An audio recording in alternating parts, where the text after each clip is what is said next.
Thank you, gentlemen. Thanks for the time and the fact that we could all be here. You know, we have 20 minutes, so I'll sort of dive immediately into the conversation. Uh, Gaurav, we can start with you. You are an industry person, but outside the industry also. So you have a better view of the industry from outside. Could you give us a sense of, especially post-COVID, how has the real estate industry in terms of be it the commercial or the residential part of industry, how has it evolved and what are the key changes that you're seeing from outside? I'll cover both office and resi. The industry is a very wide gamut. Absolutely. And you can talk about retail and hospitality. But a few changes that have happened that are common to both office and residential, I would say, is a lifestyle change. Okay.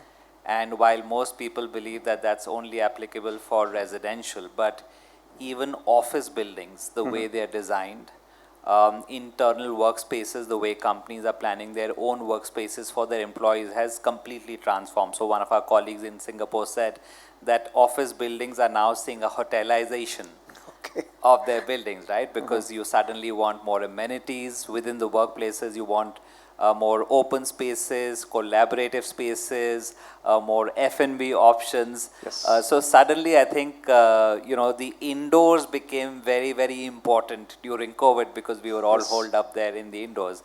Similarly, in residential, if you've seen, generally apartment sizes across the board, even in a city like Bangalore, have increased.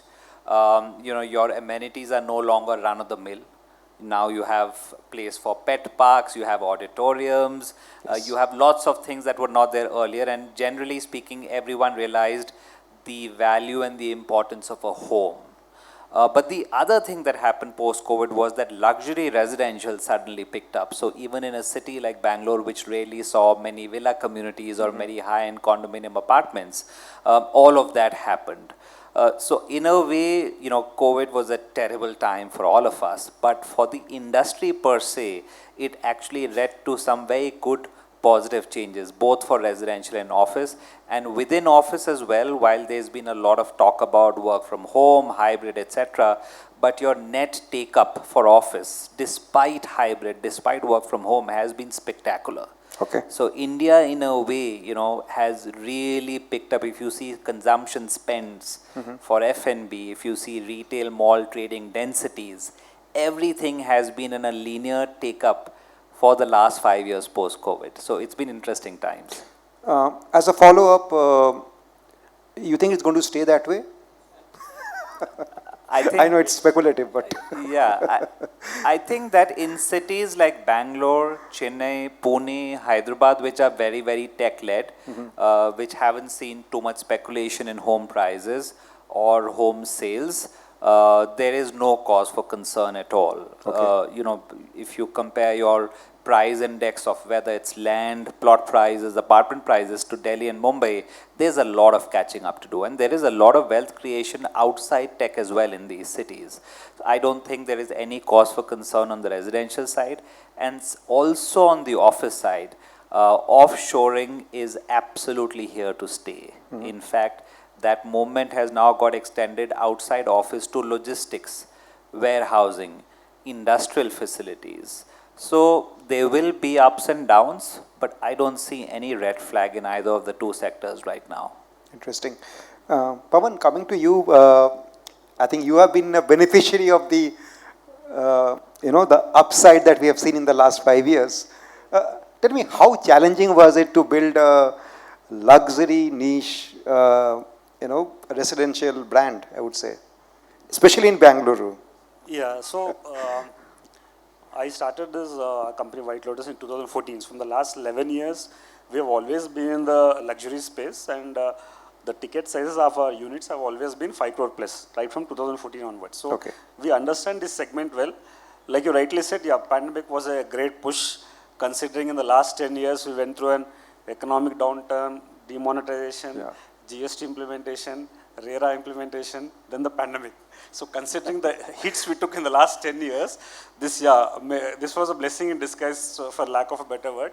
But having said that, while everybody says that, this pandemic suddenly gave a lot of push to the luxury, I think there are a lot of data points also to consider for that. It's not just a stroke of luck. Fundamentally, if you see,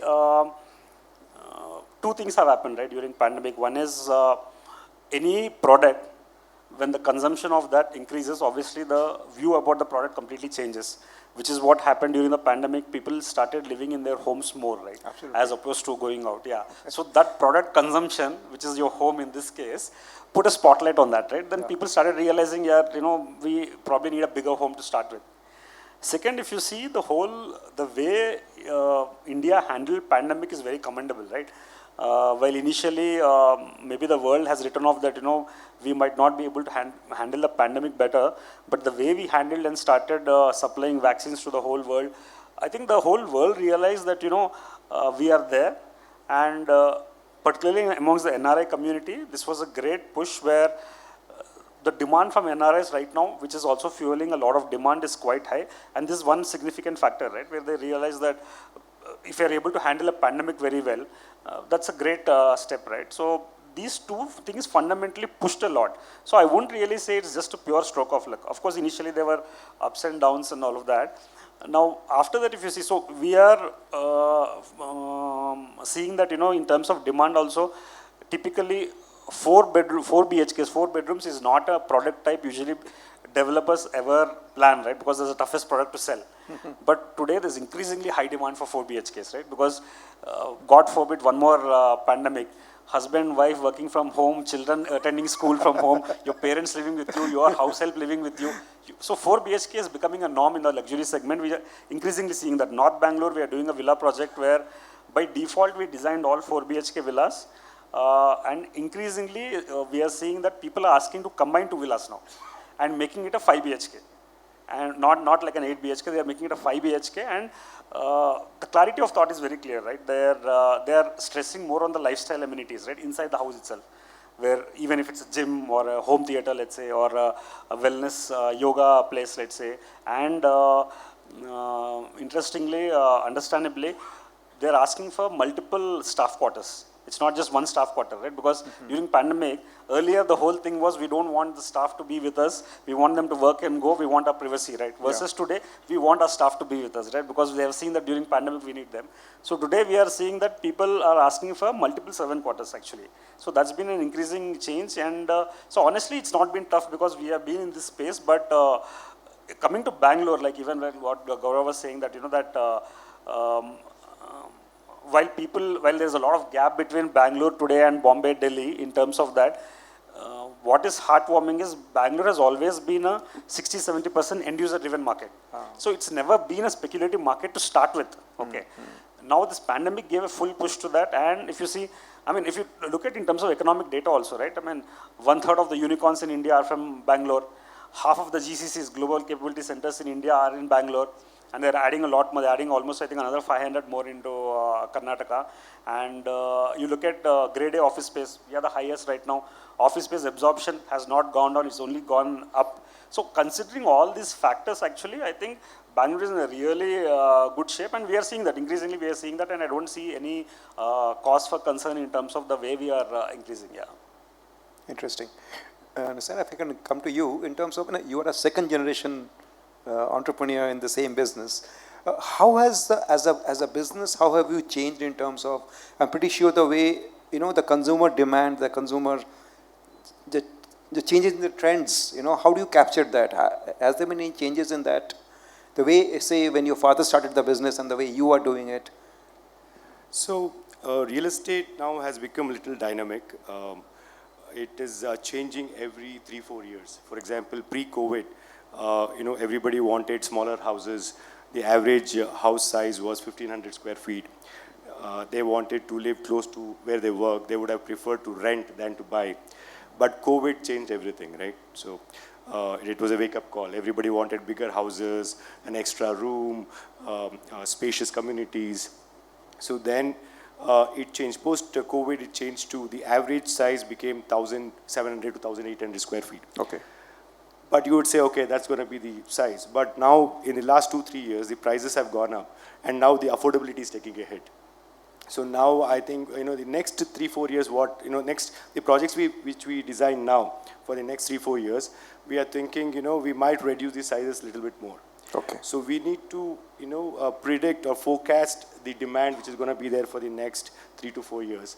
And that comes with, market research from people like CBRE and other feasibility consultants, and also with the market know-how. So we need to be updated with that. So are you using AI in your day-to-day operations compared to, say?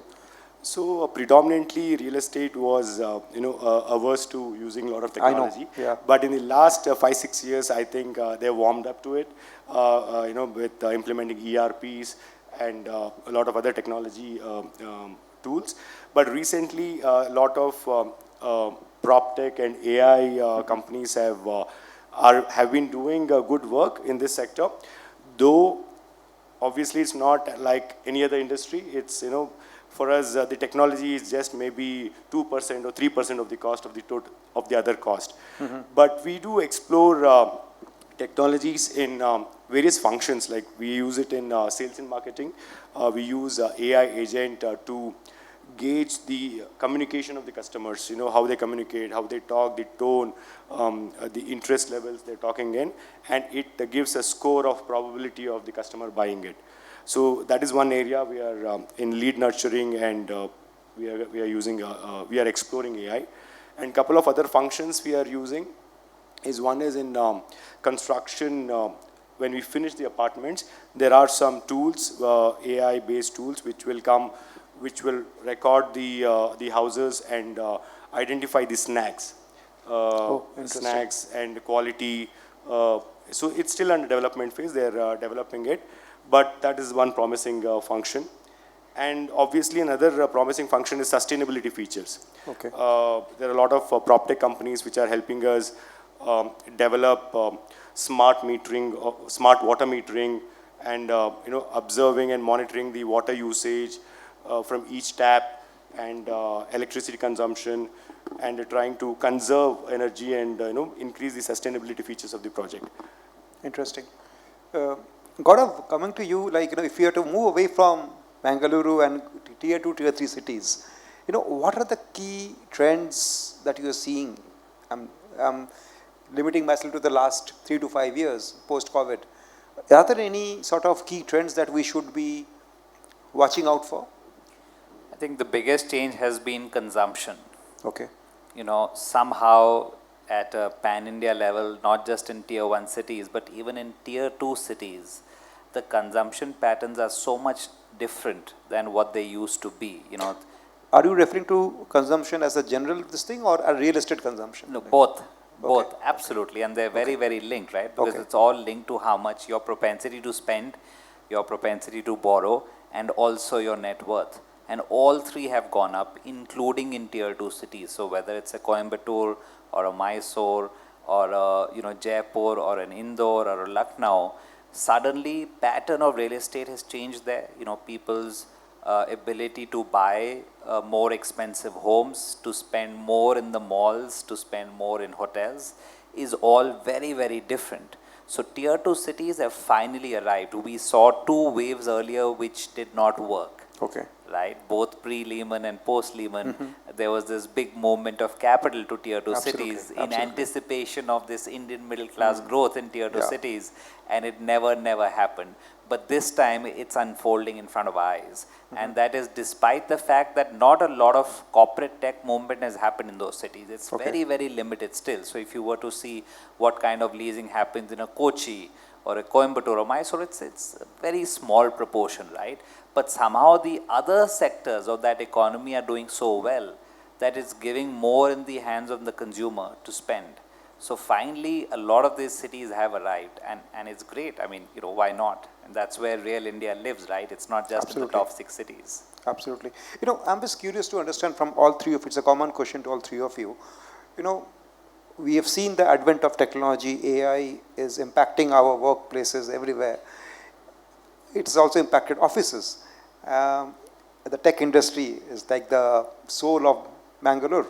Now, point is that, when you see, in terms of, you see that impacting demand, you see that impacting supply, you see that how is AI going to say impact the real estate business in terms of from the consumer angle, from the supplier angle? What's your take over the next, and we're going to, and this is going to play out over the next 3 to 4, in fact, maybe in the next couple of years or 2 or 3 years. How do you see that playing out? I don't think anyone has an answer to that question, but I can try and segregate it. I can say that for certain sectors of real estate, for example, data centers, which is still just about picking up in India, right? But if you see, data centers are very nervous across the world because they don't know how AI will impact new capacity creation for data centers.